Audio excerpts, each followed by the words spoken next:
હવે આપણા સમાજનું એક મોટું વાજિંત્ર છે આપણા હાથમાં, ખબર ને? તો વાળો મુઠ્ઠી.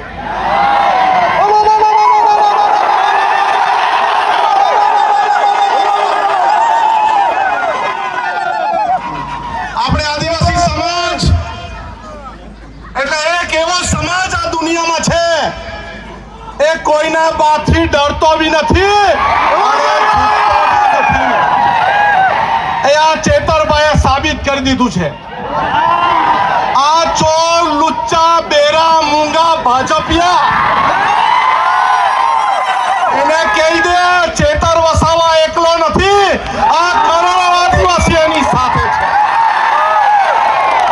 અરે અમને અહીંથી આદેશ આપવામાં આવે ચેતરભાઈ જો જેલમાંથી કે જેલ ભરો આંદોલન કરવાનું છે, આપણે જેલ ભરો આંદોલન કરવાનું છે.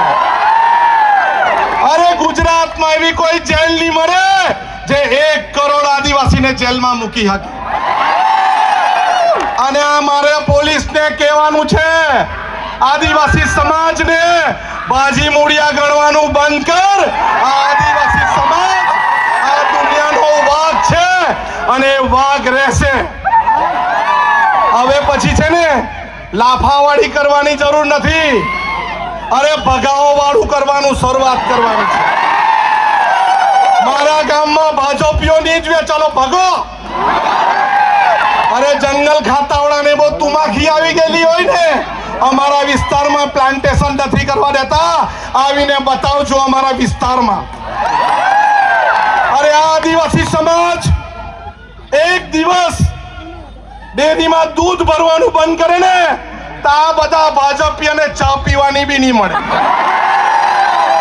અરે આદિવાસી સમાજ પોતાના વિસ્તારમાં પડેલું વરસાદનું પાણી રોકી દે ને તો ધોવાના બી ફાફા થઈ જાય.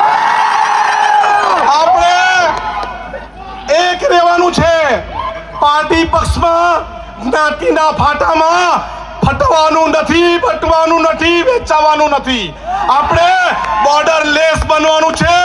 દરેક ભારતીય આદિવાસી એક થવાનું છે. મારો વિસ્તાર તારો વિસ્તાર નહીં. જ્યાં પણ કોઈને તકલીફ પડે, મહારાષ્ટ્રમાં લકીભાઈને તકલીફ પડે તો આપણે સૌએ ત્યાં જઈને એને સહકાર આપવાનો. આપણા વિસ્તારના દરેક લોકોને મારે અપીલ છે કે આ વર્ષાબેન એના કુટુંબની જવાબદારી એક ભાઈ તરીકે આપણી છે કે નહીં? છે કે નહીં?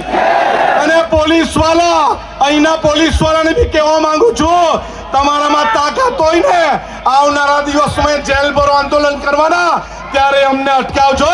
અમે લડવા તૈયાર છે. અમે લડવા બી તૈયાર છે, મરવા બી તૈયાર છે. આપણે કદી ઝૂક્યા નથી અને ઝૂકશું પણ નથી. દરેક હાથ ઊંચો કરીને કેવું, આપણે સૌ હાથ ઊંચો કરીને કેવું બધા, આપણે સૌ ચેતરભાઈના સમર્થનમાં છે. આ સરકાર નહીં સમજે, આવનારા દિવસમાં જેલ ભરો આંદોલન કરીશું અને કરીશું. સૌનો આભાર. સૌને જય જોહાર. જય જોહાર.